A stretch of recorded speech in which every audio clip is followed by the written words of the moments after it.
Hello, welcome to the Venable November Ad Law webinar series. Um, this is the November installment in a monthly series of topics in advertising law put on by the Venable Ad Law Department. Thank you for joining. I'm Eric Prager. I'm a partner in the New York office. I'll be speaking today on the topic of what disclosures you will need to make about your AI use. Let me start with the usual disclaimers. So this presentation is not legal advice of necessity. Every situation is different, and lawyers need specific facts to give advice applicable to specific situations. This presentation isn't intended to express any views of Venable or of its clients. This is issue spotting and not a representation of what the law requires now or will require in the future. The presentation isn't intended to be comprehensive. Different jurisdictions, industries, and use cases and other factors will give rise to context-specific obligations. And the obligations are very much a moving target, which is our fourth point. This presentation could quickly become out of date. The law is fast-moving in this area. Decisions come down every week that have a bearing on how companies need to think about these issues. So um, let's move into the content. Um, I'll set the table with a little discussion about framing today's conversation. So this is about disclosures, but it's also very much about record keeping. The disclosures that you need to make when you've thought through the different contexts in which you might need to make them um, drive certain record keeping and process flow considerations. Um, what went into creating particular outputs, what records you keep about that, and how you retain them as part of a workflow within a company. Um, and there are some elements of disclosure and of record keeping that we already know are going to be mandatory. And there are some that are elective in a sense, they're not legally required, but there will be consequences from the decisions that you make about them. So, for example, some states have enacted actual requirements enforceable now in relation to, or enforceable in 6 weeks for in some cases, uh, relating to use of AI in advertising. It is certain others will follow.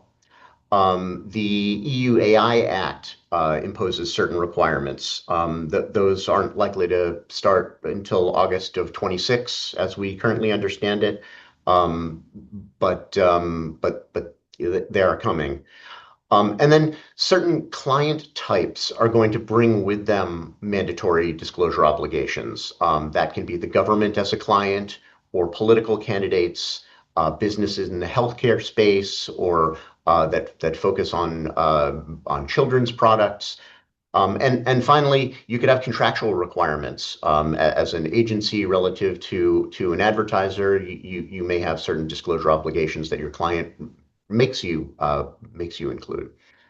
Um, let's talk a little bit about elective requirements.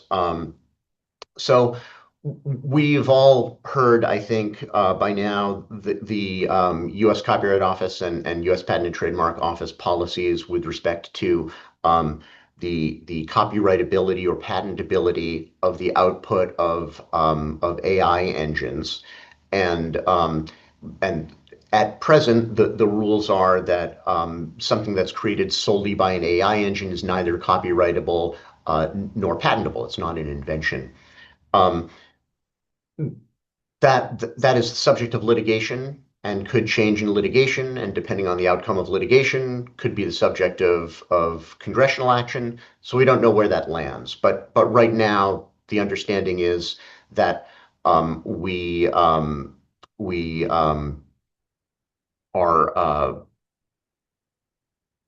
we're not able to get protection for those things if they're purely the output of AI engines.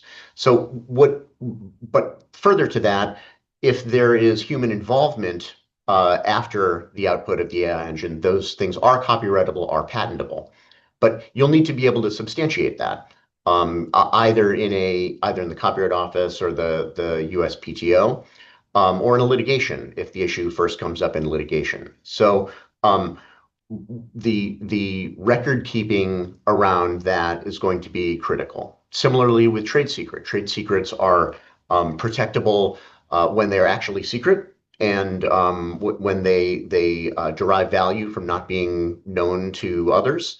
Um, that actual secrecy is important in relation to AI tools because depending on the system used, um, you may or may not have an undertaking of confidentiality from the AI platform. So, for example, if you use a consumer version of ChatGPT, there is no undertaking of confidentiality by OpenAI.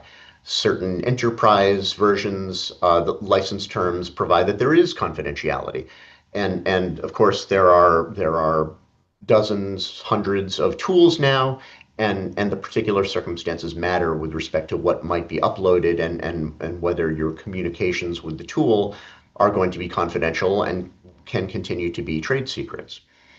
Um, there are discovery obligations that companies may have in relation to disputes that they know are underway. But companies have record keeping policies even before they're in litigation, and how a company decides to manage that record keeping responsibility is something that you'll want to think about in relation to AI tools, use of AI tools, just as you would in other parts of the business. And how important that the preservation of that information is will depend on the nature of the business and the output. And then finally, and I think this is an interesting one and one that I'll spend a bit of time on toward the end of this presentation, is something we're seeing more and more frequently, which is investigations in due diligence in corporate transactions into use of AI. Due diligence questionnaires are starting to have a lot of AI related questions, and you'll need to have those records of what you did and when in order to be able to make the disclosures that you might need to make in disclosure schedules for a transaction or in response to a questionnaire. Um, I'll take a moment to pause for two housekeeping matters. First, if you have a question during the presentation, you can use the Q&A chat section to post that question, and it will get relayed by our team to me.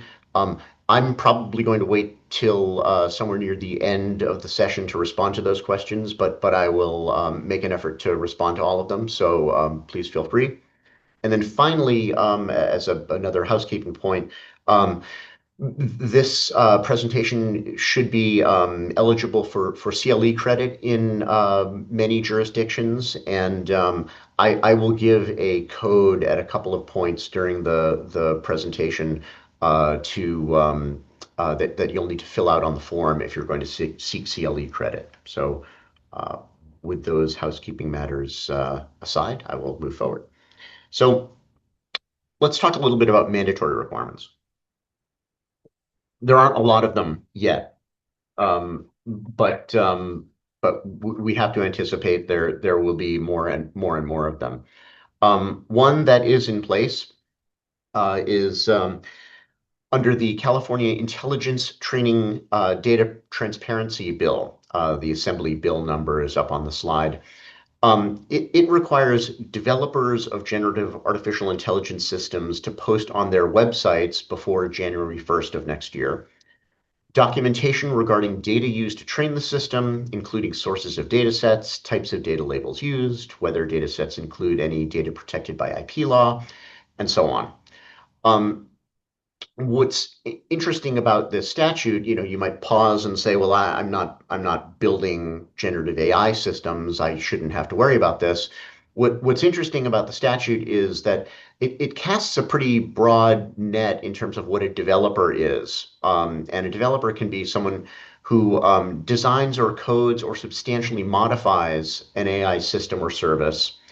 And that may be broader than the traditional LLM providers.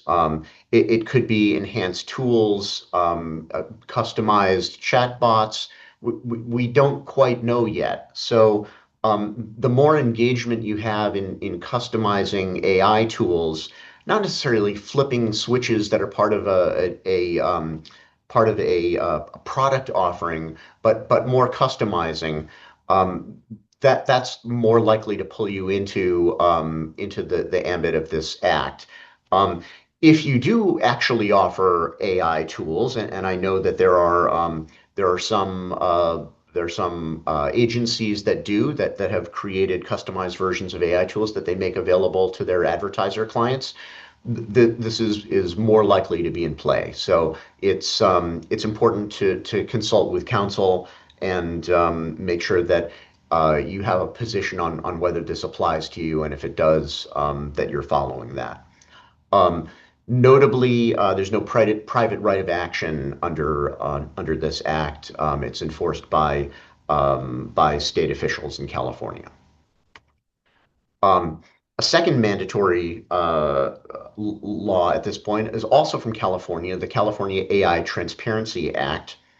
Um, It requires covered providers, also by January 1st of next year, to make available an AI detection tool and to include latent disclosure of AI-generated image, video, and audio content that's been created or altered by the covered provider's AI system, and a set of other obligations that you can see on the slide. Um, a covered provider is anyone who creates, codes, or otherwise produces a generative AI system that has over 1 million monthly visitors or users and is publicly accessible within the boundaries of California. So that's going to be platforms. But what's interesting about this is, um, to the extent there are AI tools available in platforms that are advertising supported, like the Instagrams of the world and the Facebooks of the world, to the extent there are tools available, those providers will have an obligation to make these notifications and to provide a detection tool and so forth. And you can expect that they are going to pass that down to their advertisers, and we're starting to see additional rules promulgated by the platforms that are requiring disclosure by their advertising customers. Um, and in a way, this is a thoughtful way for California to have done this. By having a smaller number of platforms to go after, that makes enforcement a lot easier rather than chasing a lot of smaller advertisers. And so, um, the while the reach of the statute is only to these very big providers, it is the case that most everyone, lots of companies certainly use these platforms, and the platforms themselves will need to comply with the law, and they will need to coordinate with the users of the platforms to get the information that the platform needs, so that the platform doesn't find it in a difficult spot with the state of California.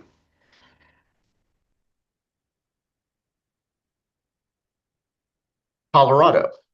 Colorado also has an AI Disclosure Act. Again, bill number on the slide. It imposes a disclosure requirement by June 30th of next year for all consumer-facing AI systems to make disclosure that AI is in use, unless it would be obvious to a consumer interacting with it. So again, this is one of those obligations that you're going to need to consult with counsel to understand whether the requirements of this act are likely to reach to your ads or your conduct. There are additional obligations under under the Colorado law for high risk use cases, and those are cases where AI is used or a substantial factor in making consequential decisions, as the statute describes it, such as those relating to education or employment, financial services, housing, those sorts of things. Again, no private right of action. Um, a number of other states have transparency related statutes in the works, but are not finalized yet. Many of you in many of you have probably seen that New York has been considering a synthetic performer statute, and we simply need to continue to pay attention to all of these things. Um, as you can see from this map, lots and lots of states, certainly really all of the most populous states, except perhaps Florida, I guess, are considering laws, and it's going to be something that we will all have to continue to monitor. Um, Under federal law, there aren't really mandatory requirements yet. The change in administration, I think, kind of changed the trajectory in a way in terms of how quickly there were likely to be mandatory laws. The Biden administration, released a substantial executive order on AI issues that emphasized ethical considerations on safety and regulatory measures. And the Trump administration really has shifted the focus to deregulation um, under the rationale of increasing competitiveness. Um, so it seems likely that at least at the federal level there will be a slower pace, at least for general commercial uses, though we may see something move more quickly in certain spaces, possibly in relation to elections or children or those kinds of issues. Um, that said, um, the pendulum could very well swing back in that regard, and part of the forward-looking goal for companies, looking at what systems you need to put in place and what record keeping you want to do around AI usage and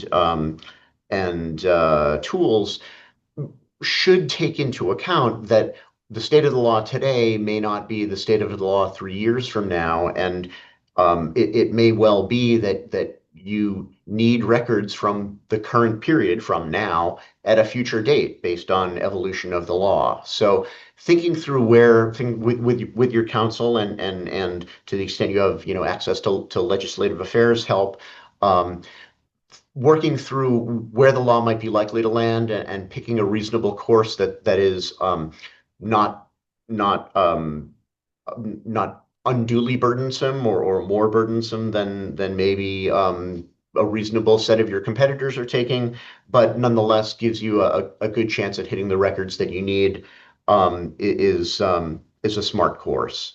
Um, Congress so far limited action outside of deepfakes and DeepSeek, prohibition of DeepSeek, the Chinese Gen AI tool. Um, but more may come. And likewise, FTC, no specific disclosure requirements from the FTC, but as you would expect, they certainly will intend to take enforcement action when they think that the result is somehow deceptive. And to the extent you can establish that it's not through some kind of record keeping, that will be to your benefit for sure. So let's start to talk about the elective requirements. I previewed a little bit earlier the proof of originality, that is to say, the human contribution aspect to copyrightable works, to ensure that they're not purely the output of a machine. Um, and same on the patent side. Um, Although litigation continues on these issues, there's pretty fair possibility that at least with the current law, we will end up with an outcome, unless Congress intervenes, that we'll end up with an outcome that a real person had to be involved in creating the copyrightable works or the inventions. So you'll need to substantiate that. You we fully expect, I fully expect that there will be, in virtually all patent cases, for example, going forward, inventor depositions where defense counsel is asking the inventor, did you use AI at all in your work at the company? Yes, I did. Did you use AI in connection with the project that resulted in this invention? Yes, I did.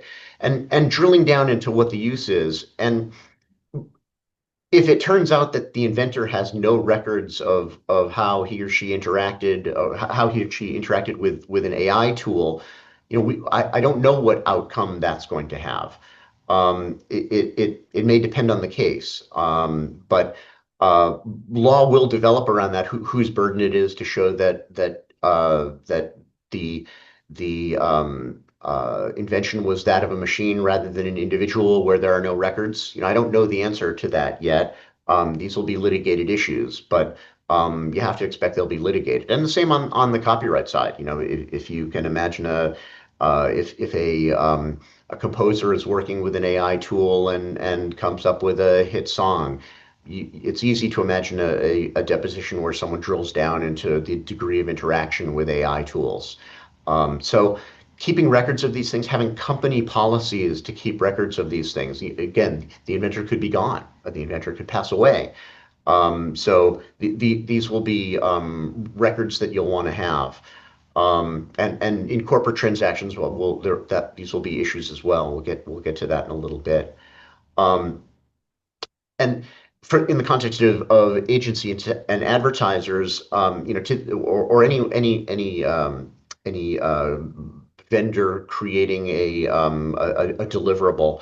To the extent that a business partner or vendor creating a deliverable has promised in an agreement that the output uh, can be owned and will be owned by the company paying for it, these are records that you would need to have to prove that it can be owned, that it wasn't the output of an AI tool, if AI is being used for those purposes. So important records to keep.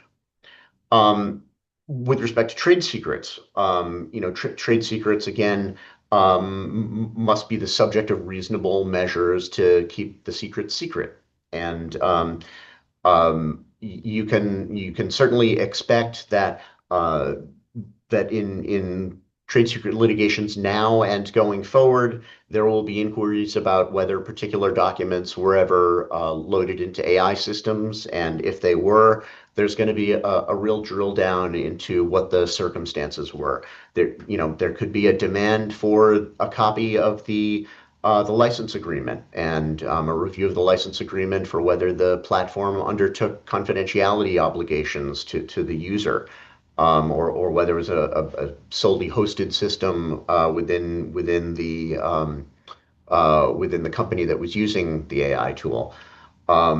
This is different than the undertaking of the sort of paid consumer versions of some systems that agree they won't train on your prompts.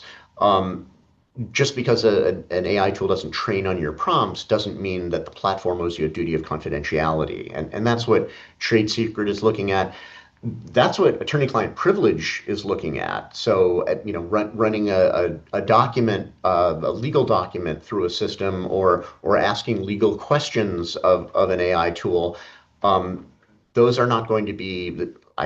Well, we don't have law yet, but I don't expect those are going to be privileged communications. And I think that we will at some point in time see some unhappy outcomes in some of these situations, and those will be the things that people learn from broadly. And what I tell my clients is I'm trying to make sure that that it's not you in those headlines, that it's someone else in those headlines. But these are certainly things that we know enough about to keep our eyes on, and to have good policies within our companies, and to have some monitoring for whether the policies are followed, and to be able to show reasonableness in relation to these issues. That's what trade secret requires, for example. Um, Discovery obligations. So the obligation to preserve records arises when a company reasonably anticipates litigation, but that's the last moment. You might keep records earlier for a variety of the reasons that we discussed. And what is the extent of the obligation here? We have started to hear a little bit about this. There was a decision recently in the OpenAI multi-district litigation in the Southern District, a fight between OpenAI and the New York Times in the context of that case, where the Times wanted production of ChatGPT user conversations, and the magistrate actually ordered production of what ChatGPT says is going to be 20 million records. And just last week, OpenAI asked for the magistrate to reconsider that decision. So these could be very significant obligations, and that's sort of a perhaps unusual situation, because it's about how an LLM is trained, rather than the use of it by an end user or a company. So the scale is obviously different, but the fact that it was necessary to produce those conversations, I think is worth thinking about in the context of your own company's use of these tools, and what records might need to be produced. Um, we in litigation for years and years, since the 90s, have, as part of our litigation hold notices to clients, commonly issued, one general business notice, and one notice that goes to the IT department about turning off the auto delete on mail servers and that sort of thing. Um, it's pretty easy to see that this could be more complicated than that, and it's probably a good idea to start having these conversations now, before you're in the midst of a litigation where you need these records, and haven't put systems in place that enable you to preserve and collect them easily. So something to watch a little more closely here. Um, the other thing that I thought was shocking is that OpenAI had 20 million ChatGPT user conversations. I guess that's perhaps a telling point about the lack of confidentiality in your conversations with ChatGPT, if you're not using an enterprise license where you've negotiated confidentiality, because those records were there to be produced. So word to the wise. Um, so let's talk a bit about corporate transactions, and elective preservation and disclosure, but with consequences. So um, we've been seeing more and more uh, uh, due diligence questionnaires, and including in our own due diligence questionnaires, inquiries about AI policies and usage. And the policy is an important part, because the policy says what the rules are, and then you talk about what the deviations are. Once if you are satisfied with the policy, then we can talk about what the deviations are. If you're not satisfied with the policy, that's a different kind of problem.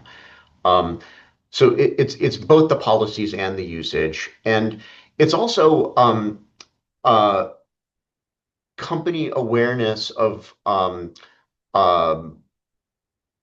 of leaks in the policy. For example, To what extent is the company aware that some employees may be using their own AI tools separate from the company's perhaps more protective enterprise tools? Um, is someone using a personal ChatGPT account for company issues? Um, the company might know about that or might not, but to the extent the company does, that might be something that you need to take some kind of effort to investigate and document how you remediated it, if you can remediate it. But certainly to take future looking steps to make sure that the same issues don't happen again. Um, Companies have had, record keeping policies for a very long time, and trade secret policies for a very long time, and more recently AI usage policies. Um, but they're closely related. Although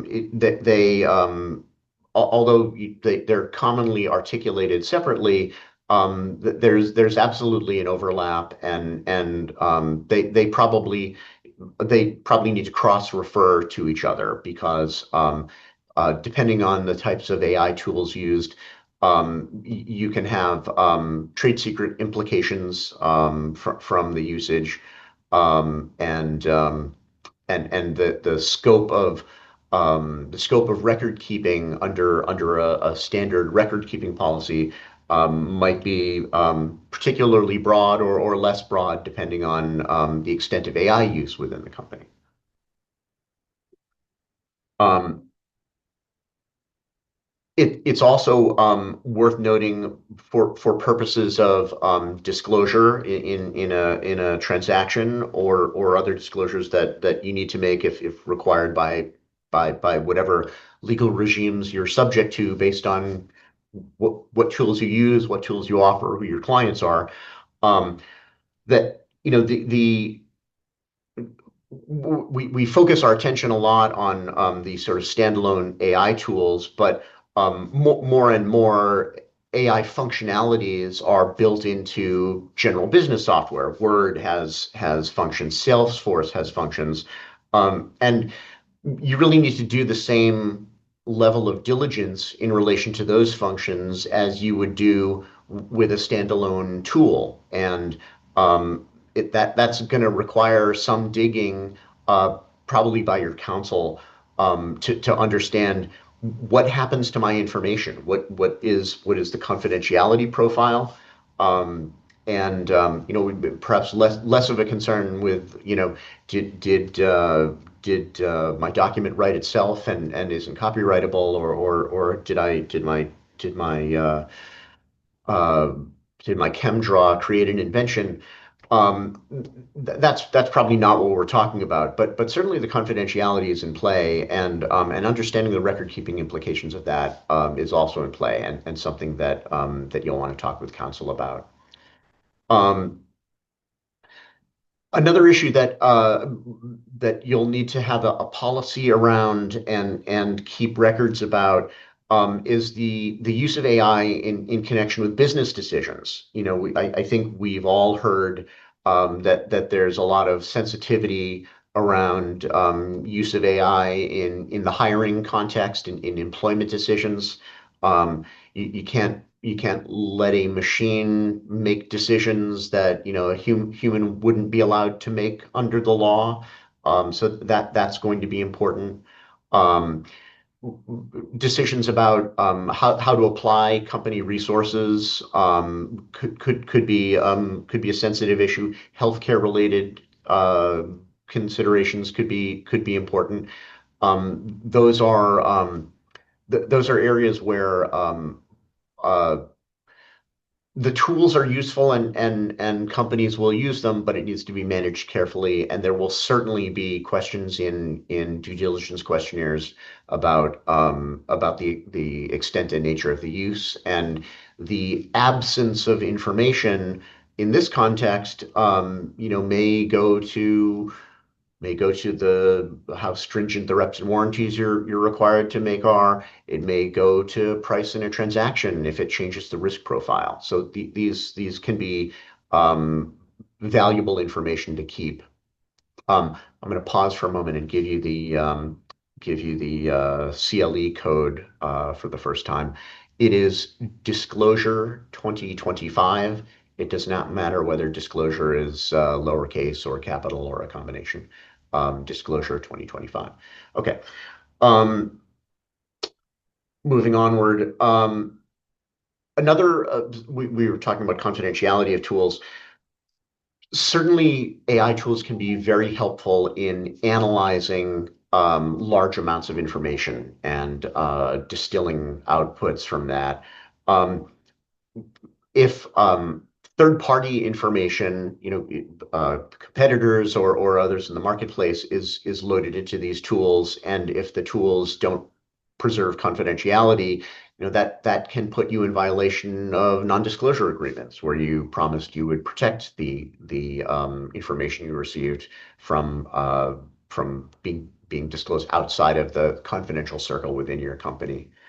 Um, Interaction with the public is another one of those sensitive issues. We saw that with some of the mandatory legislation.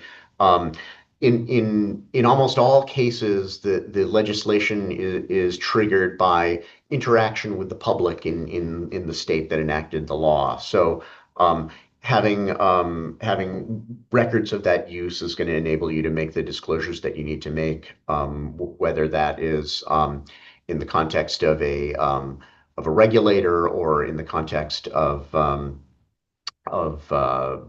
litigation. Um, and in order to get at these issues, we typically try to start with an understanding of who's most knowledgeable at the company. Is there an AI czar or a committee, and to work through those issues with that group. Um, if you have that sort of a group, that's the group that's going to be needing to think through these policies, and it, some thought should be given to, again, looking down the road at, there's the evolution of the law, but it's also what's going to happen with your company. If you are a small or mid-sized agency, for example, and if you are anticipating that somewhere down the road you may be acquired, um, it wouldn't be a bad idea to have a conversation with your corporate counsel about what the diligence is going to look like to make sure that you have the records that you need to answer the kinds of questions you're going to have to answer to support the highest value for the company that you're able to get. So that kind of forward-looking work across these issues is going to avoid uh, rushing to backfill this information or simply having no way of getting the information that you're hoping you'll need. Um, this next bullet point is another big and tough one. So staying current on your own AI usage, that's relatively within your control, to the degree that anyone can have control over what employees do sometimes. But vendors is a big one. Um, there are vendors who promote themselves to you as having great tools or resources because they rely on AI. There are vendors that may not promote themselves that way, but are using AI in the background. But understanding that is critical because just because your vendor was the one that put the confidential information onto an AI system that doesn't owe a duty of confidentiality doesn't mean that confidentiality has been preserved because you didn't do the bad act. So there's an increased level of diligence that's necessary with respect to vendors that um,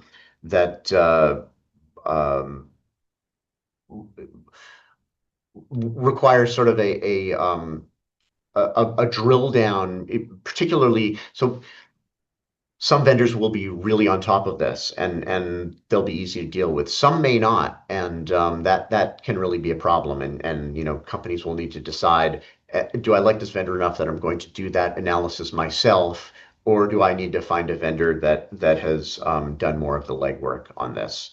And that's in a way, this is an issue that's been around for a while because even before generative AI, there were lots of vendors offering AI enhanced capabilities, and these same issues were in play. But they are very much more in play as use of these tools has become more pervasive and integrated into more and more different contexts. Um, Another question that we're seeing in diligence questionnaires is how the target stays current regarding legal and regulatory obligations. And the answer to that will help will help you to indirectly understand how likely it is that they are in compliance. Or put another way, a company that has a good answer to that question and systems in place to keep track of these issues, there's a pretty good chance that they're going to be in compliance. Not that they learned about the laws and decided they just weren't going to follow them. So it's if you might be asked this question someday, it's a good idea to have a good answer to the question. And so having those systems is important. And there are probably a lot of different ways to meet the obligation, depending on what the scale of the business is and the risk profile of the business is. But it might be regular meetings with counsel who have a great understanding of your business, or it might be that you added this to the job of your regulatory affairs person, or whatever it is. It's an important issue, and it's one that we're seeing come up more frequently. Um, Same with ethics issues and issues of bias and safety. We know these issues are present. How is your company dealing with them? And having a good answer to that question, a good system in place, and being able to explain that in the context of a transaction is going to put you in a better stead and make you more valuable as a business. Um, and it's the records. I said it, we the this talk is framed in terms of the disclosures, but the disclosures are really enabled by the records, and the records are only kept if there's a sort of systematic undertaking and workflow to keep those records. So in many respects, this is a record keeping exercise as much as it is a disclosure exercise, and and uh, that at least for me, thinking of it in that way gives me something concrete to latch onto in terms of starting down the road of having the information that I'm going to need to answer the questions that I will foreseeably be asked. Um, does the target have a roadmap or strategic plan for future development and use? This is another one of those questions that um, the better the answer to the question, the sort of more sophisticated you can infer the company is, and the more likely they are that they're sort of in a good or safer place for having been forward looking about these issues. Um, and then it goes without saying that different companies are going to have different record keeping needs. Companies that are in that are using AI in what the EU AI Act and the Colorado statute call high risk scenarios. The need for good records is going to be all the more important. Um, and the consequences of an absence of records in these high risks in a company in a high risk business is going to be that much more severe because the consequences are that much greater. I'm going to pause for a moment and take a look at the questions that have come in here. Um, let's.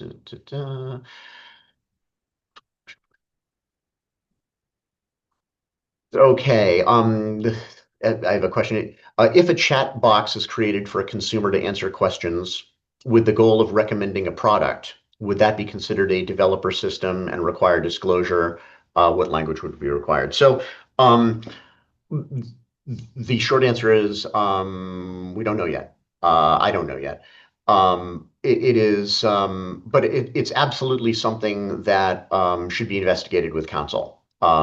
I think part of the answer will depend on whether the chat system is one that you created or whether it is an off-the-shelf product and you are modifying it slightly to relate to your products. I think that might be a consideration.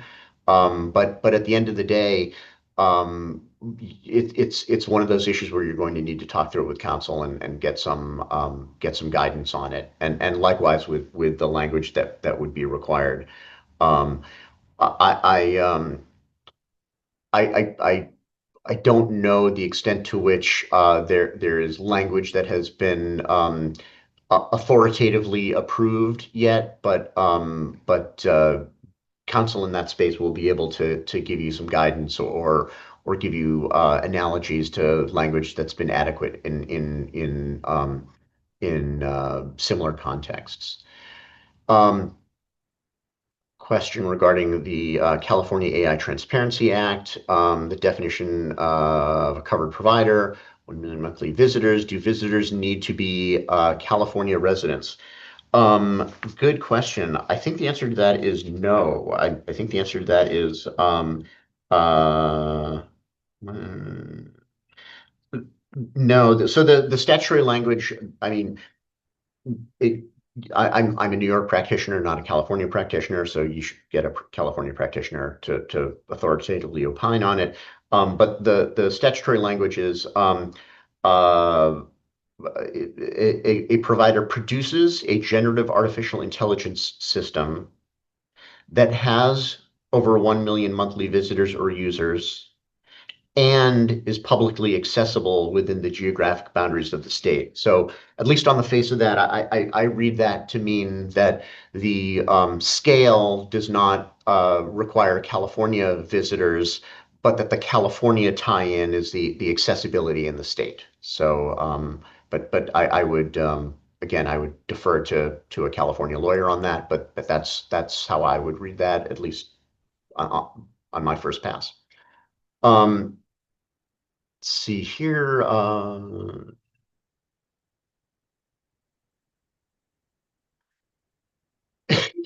This is a very good question. Uh, um, One of the California laws mandates that AI sites have to acknowledge the copyrighted work that was ingested. They'll be admitting copyright infringement, which is currently the subject of litigation. How's that going to work? That's a really good question. How is that going to work? It's I guess I guess perhaps the answer from the legislature would be, that's your problem if you're ingesting works without permission. I don't know. But that's a very good question. Yes, I agree. It sounds like it's an admission you would need to make, and that would be challenging. And uh, it that tension could very well be the subject of litigation at some point. But I agree with you that's a tough one. It's unclear how that's going to work. Um, are we expecting substantial changes to the Colorado AI Act by its enforcement date? I don't know the answer to that. But if you want to, I'll put my email up again, or I guess you may have it. Um, I'd be happy to get an answer to that from our legislative affairs group. I'm very fortunate to have folks here whose job is to follow that stuff more closely than I'm able to. So I'll track that down. Um, let me also give you the CLE code one more time, because I'm told I need to do it twice, once in the middle and once at the end. The CLE code again is Disclosure 2025. Disclosure 2025. Caps or lowercase does not matter. Okay. Is there a template due diligence questionnaire that you can recommend? There are lots of them online.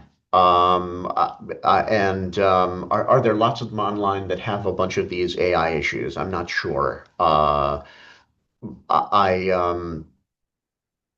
I think if you check in with your corporate counsel, they'll probably have additions to the list they've historically used. Um, and failing that, you could shoot me a note, and I could try to get you something on that. It's definitely a moving target, and the questions will there are some that are of general applicability because the risks are the same across all types of businesses, but there are others that are going to be much more context specific for particular kinds of risks. If it's a healthcare company, if it's a company that provides children's entertainment, those are going to have different types of questions, and the importance of having good answers to them will be different. Um, Question, what constitutes interaction with the public for action? For example, does including a customer support team that uses an internal chatbot that searches against internal systems to generate an answer to customer questions, is that interaction with them? Um, the short answer is I don't know, and I don't know whether the law is clear on that yet. I would check with counsel. Um, my my suspicion is that interaction with the public is intended to be direct interaction, and that so if I use an AI tool, we have an enterprise ChatGPT license here at Venable. And if a client asks me a question, and as part of my research I want to look something up on ChatGPT, I wouldn't think the client is having an interaction with ChatGPT. I am, and I'm filtering it in some way and providing a human response. Adding my experience and judgment and all of the rest. I think that the interaction with the public is where it's direct and unmediated. That would be my guess. But again, if it's a core issue, I would check with counsel on it to get really a tighter answer. Um, okay, this is a good one.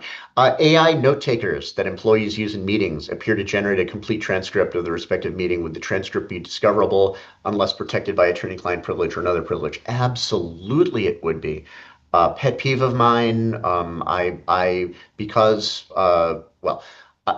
because I'm not going to investigate exactly what AI system a client is using and what their contract with the AI provider is, and I don't know if there's a confidentiality undertaking.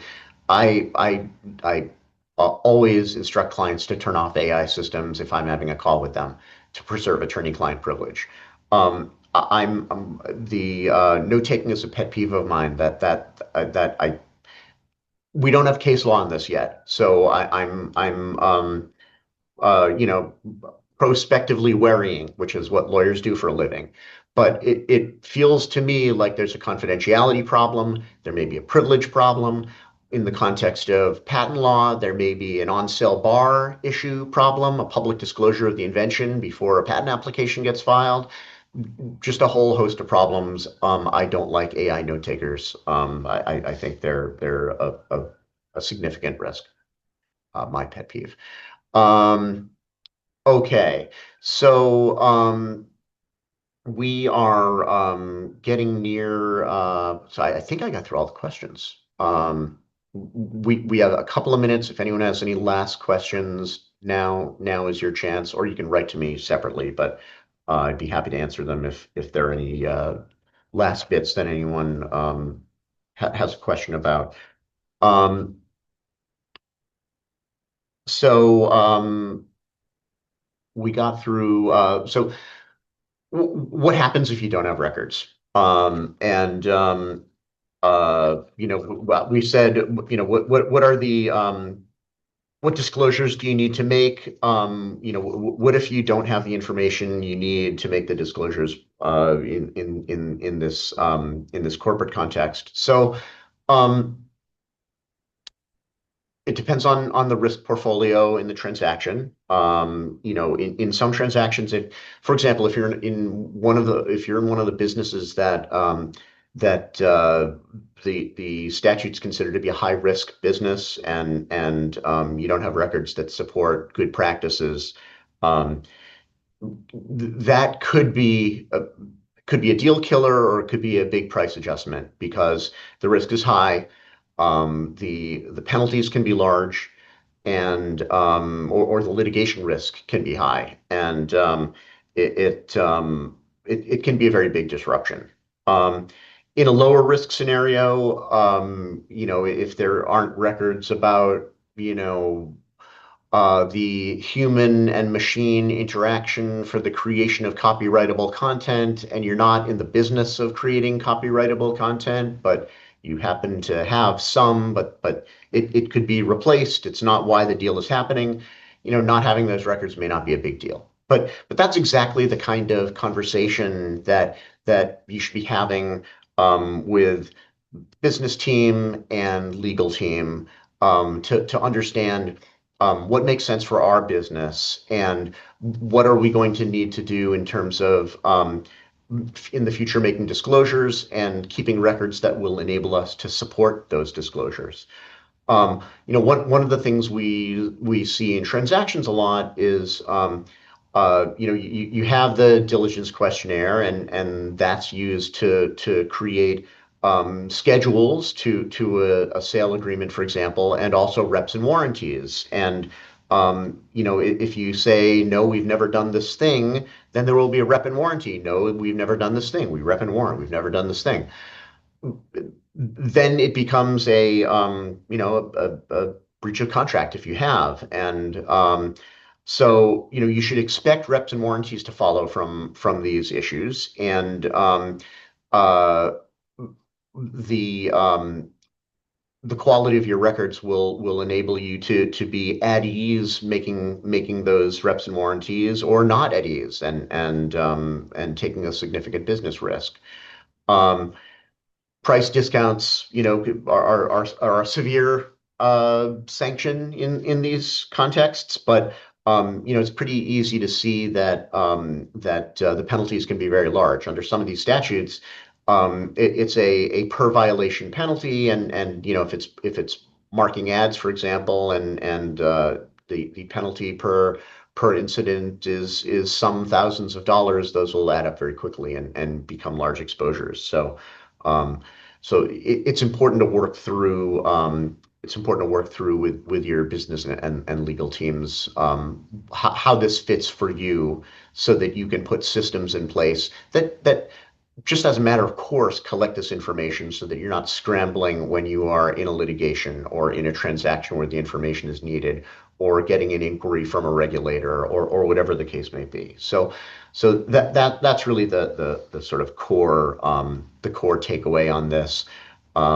It's we're at an early enough point in the integration of AI tools into our lives, that um, they haven't become so pervasive that this is an insurmountable problem. But they'll get there, and the opportunity is now to get things on a path where you'll have the tools that you need and the answers that you need.